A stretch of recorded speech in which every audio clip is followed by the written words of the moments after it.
Beginning around the year 795, Vikings from Scandinavia began attacking coastal monasteries and settlements across Britain and Ireland, taking vast amounts of treasure and slaves in the process.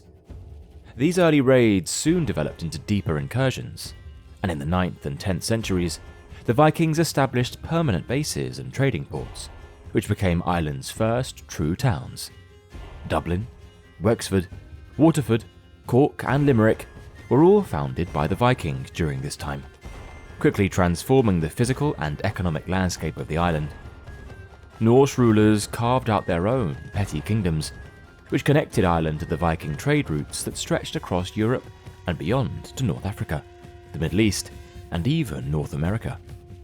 Dublin in particular grew extensively in size and wealth during this period, profiting immensely from its position as the largest Viking slave market in Western Europe. Yet the Vikings never conquered Ireland's interior. The Gaelic chiefs and high kings retained control of most territory, and over time, some of the Scandinavian settlers assimilated amongst them, becoming known as Norse Gaels, who adopted the Irish language and culture, as well as intermarrying locally.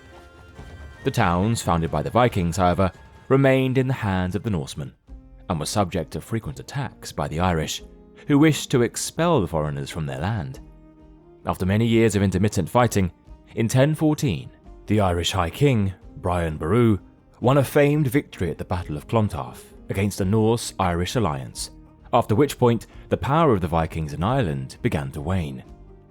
In the subsequent decades, a period of economic growth descended across Ireland, with its coastal towns remaining centres of trade and commerce. Yet despite the breaking of Norse power, the country remained politically fragmented. But it was only by the time of the 12th century that this disunity was exploited and used to introduce another power dynamic that would become an enduring and contentious aspect of Ireland's history.